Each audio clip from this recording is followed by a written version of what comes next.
Berhenti bicara tentang masa lalu. Saatnya menata masa depan. Bersama Ishak Rafiq, Direktur Eksekutif Masa Depan Institut.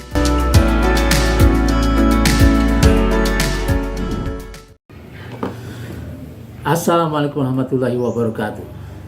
Saudara-saudara sekalian, kita jumpa lagi. Dimanapun Anda berada, Anda bersama Ishak Rafiq, Direktur Eksekutif Masa Depan Institut. Panjangnya Institut Masa Depan Indonesia. Kita punya topik yang sangat menarik. Saya beri judul Tanah Rakyat, Tanah Konglomerat. Ini dimulai dengan sebuah kejutan beberapa waktu lalu, yaitu sebuah laporan dari Badan Pemeriksa Keuangan dan Pembangunan BPKP yang mengungkap adanya tanah seluas 3,3 juta hektar di dalam hutan yang diserobot oleh para pengusaha sawit.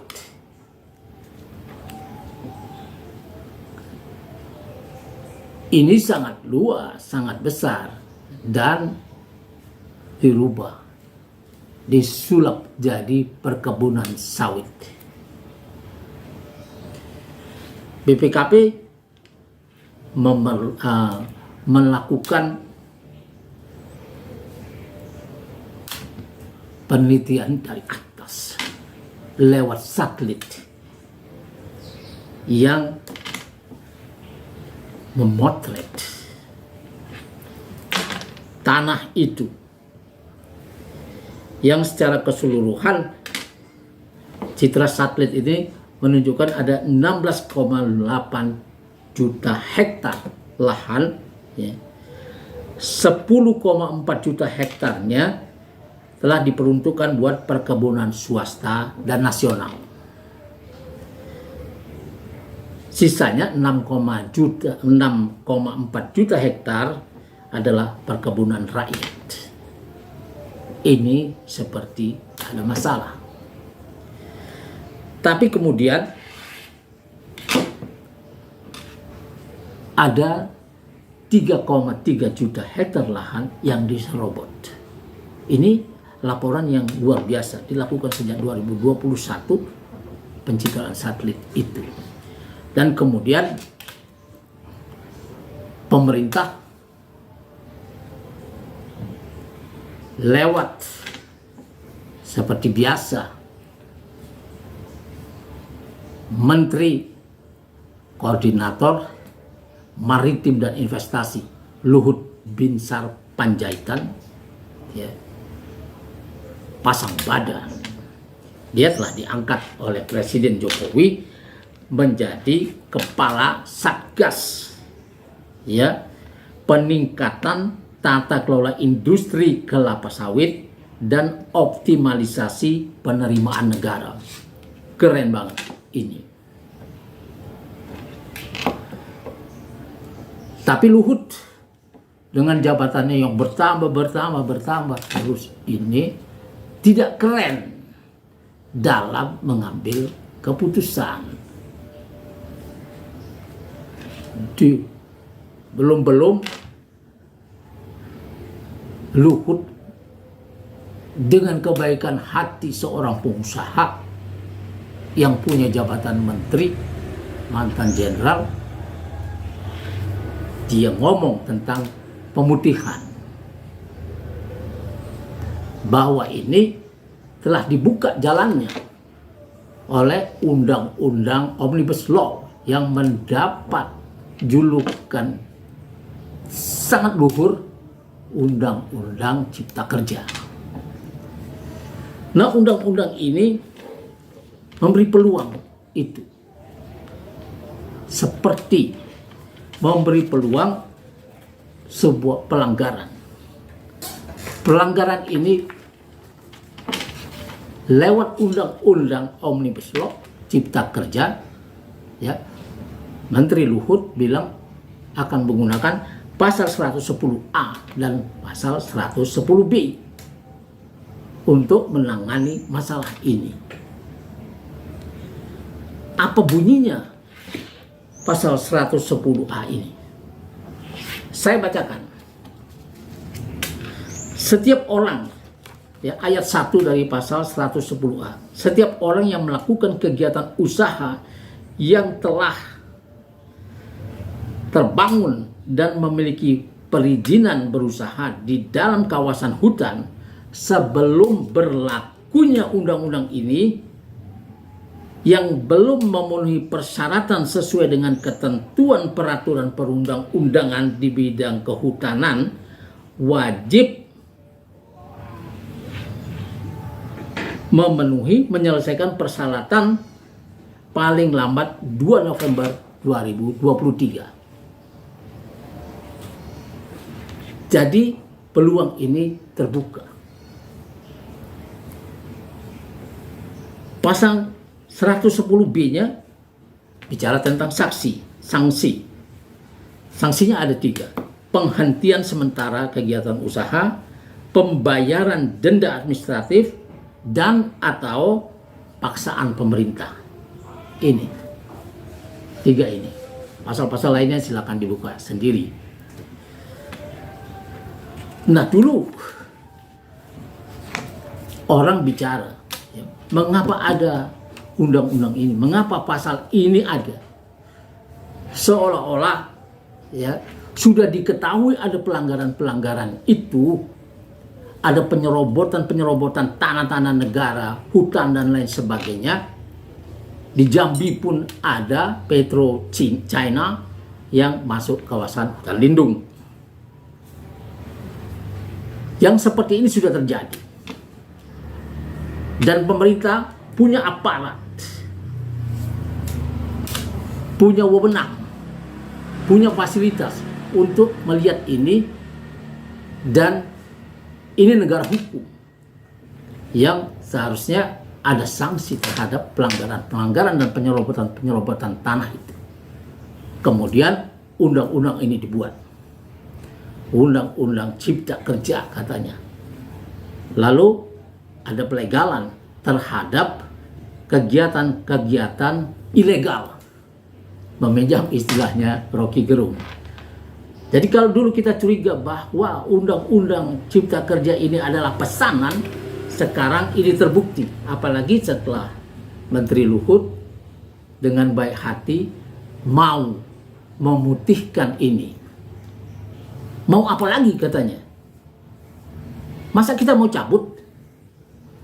Itu katanya dalam konferensi pers. Ya logika saja katanya. Jadi ini mau diputihkan. Dan ini akan membangun presiden buruk. Ya. Yang kedepannya para penyerobot tanah yang berduit akan lebih berani melakukan hal-hal seperti ini. Dan siapakah orang yang mau dilegalkan ini? Yang pertama harus dilakukan sebetulnya sebagai pemerintah dari sebuah negara hukum adalah memberi sanksi, menghukum dulu pelanggaran ini, bukan bicara tentang pemutihan. Dan ini akan menimbulkan kerusakan lingkungan yang luar biasa. 3,3 juta hektar lahan hutan itu sebelumnya pasti mengandung pohon-pohon kayu yang berumur ratusan tahun. Dan itu dibabat, bisa dijual secara gelondongan karena sudah diizinkan lewat Letter of Intent IMF yang ditandatangani 98. Nah, ini duit hasil penjualan kayu-kayu gelondongan ini harus ada penyelidikan. Berapa duitnya itu harus disita oleh negara. Yang kedua, tanah yang diserobot itu harus disita oleh negara. Mengapa? Karena orang-orang ini, para pengusaha sawit ini tidak pernah tunduk pada hukum-hukum negara. Ketika negara ini kesulitan, tapi harga sawit, harga minyak goreng, harga komoditas di luar negeri sangat mahal, mereka meninggalkan pasar domestik, mereka tidak peduli pada rakyat Indonesia. Mereka menjual produknya keluar dengan mengekspornya besar-besaran. Dan kita cuma mencatat 234 miliar dolar hasil perdagangan komoditas itu. Tapi duitnya tidak ada di BI, bukan menjadi cadangan devisa. Orang-orang ini cuma mau menjual di pasar domestik kalau dibolehkan menjual dengan harga ekspor. Jadi pada saat mereka untung besar, rakyat diperas habis-habisan seolah-olah berhadapan dengan rakyat Jepang, rakyat Malaysia yang harus membayar dengan harga ekspor. Nah, orang-orang ini mau dikasih 3,3 juta hektar lahan. Luar biasa kebaikan ini. Dan jelas orang Indonesia, para ekonom, para pengamat, aktivis kampus, intelektual kampus, dan lain-lain semuanya berteriak. Tidak bisa, harus ada sanksi terhadap orang-orang yang menyerobot lahan, hutan ini. Karena nantinya ketika banjir-banjir itu datang, ketika bencana itu datang karena hutan telah gundul, yang menerima akibatnya adalah bangsa ini. Jadi orang-orang ini tidak pantas mendapatkan hadiah dari kejahatannya itu. Dia harus mendapat hukuman mereka ini. Saya melihat Rocky Gerung sudah berteriak, Saganda Nenggolan, Sabang Merauke Circle telah bicara tentang ini, mestinya sanksi. Saya setuju dengan orang-orang ini, kawan-kawan saya ini, bahwa harus ada sanksi yang berat terhadap pelanggaran ini, bukan memberi mereka legalitas terhadap pencurian itu. Ada sesuatu yang lebih penting dilakukan. Negeri ini adalah negeri agraris. Ada banyak orang yang menggantungkan nasibnya di pertanian. Gini rasio kita, seperti kita tahu, 0,80. Artinya 1% penduduk yang kaya raya ini, termasuk para pengusaha sawit, batu bara, dan lain-lain ini, menguasai 80% lahan. Jadi orang-orang macam James Riyadi, Tommy Winata, Aguan, Sinarmas, Indra Wijaya, dan saudara-saudaranya, Sugandi dan lain sebagainya, itu penguasa-penguasa lahan. Dan orang-orang ini tidak peduli. Kalau kita lihat hasil perdagangan internasional kita yang begitu besar, tapi tidak ada dananya di sini, di BI, maka orang-orang ini tidak pantas. Orang-orang ini tidak pantas mendapat keistimewaan. Karena apa? Karena ada petani-petani kita, ada 31 juta orang yang menggantungkan diri. Ya, 31,70 juta orang menggantungkan diri pada pertanian. Kalau satu kakak petani itu beranggotakan 4 orang, bapak, ibu, dan 2 anak, misalnya yang paling kecil, maka ada 125 juta rakyat yang menggantungkan hidup di pertanian, di tanah, di lahan ini. 20,40 juta dari 31,70 juta itu menanam tanaman pangan. Kita hidup dari situ. Kalau tidak, perut kita akan tergantung pada luar negeri. Dan yang lebih parah lagi, 14,25 juta petani masuk kategori gurem. Sebagian besar dari ini tidak punya tanah, cuman menjadi petani penggarap. Ya, ini angka tahun 2014. Ya, sudah berkurang 4,5 juta dibanding tahun 2003. Bukan karena mereka naik kelas menjadi konglomerat atau menjadi pengusaha dan lain sebagainya, tidak, tapi sudah berubah menjadi gepeng, menjadi pengemis, menjadi tukang ngamen, tukang palak dan lain sebagainya, penjual pulsa dan lain-lain, karena tidak bisa lagi hidup dari lahan yang tak ada mereka miliki. Nah, orang-orang inilah 14,4 juta jiwa, ya, 14,25 juta jiwa ini, petani gurem ini yang memerlukan lahan itu. Pemerintah boleh kirim mereka ke 3,3 juta hektar lahan yang sekarang mau diberikan pada konglomerat, mau dilegalkan tuh. Kasihlah kepada petani ini. Maka akan ada 14,25 juta rakyat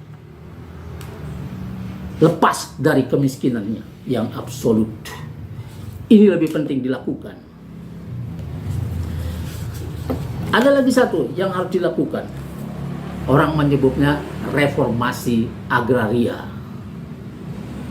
Ini juga didengungkan oleh Saganda. Saya sudah menulis dalam buku ini. Ini roadmap masa depan Indonesia, jalan pintas mencegah revolusi sosial. Inilah yang harus dijalankan. Kalau pemerintah ingin membuat negeri ini makmur, maka rakyatnya, petaninya harus dibikin makmur. Pada akhir pemerintahan SBY telah dikalkulasi, telah dicatat oleh BPS, ada 9,5 juta hektar lahan yang mau dibagikan pada akhir pemerintahan SBY. 7,4 juta lahan ini sudah terdaftar. 3,1 juta ini sudah ada peruntukannya, sudah terdaftar. 4,3 juta ada dasar pemilikannya. Nah, ini sebetulnya pada saat pergantian kekuasaan dari SBY kepada Jokowi, ini tinggal dibagi saja. Tapi itu belum dilakukan sampai menjelang akhir periode kedua Presiden pilihan rakyat Bapak Joko Widodo. Masih ada waktu 1 tahun untuk melakukan ini, membagi tanah buat petani untuk kemakmuran bangsa. Tidak ada yang lain yang boleh dilakukan. Sedangkan 3,3 juta hektar lahan itu, ya, para pelakunya harus mendapat sanksi yang berat. Konon katanya ada sekitar 600, tapi mungkin sekitar 25 perusahaan besar terlibat di situ. Dan ini butuh sanksi hukum.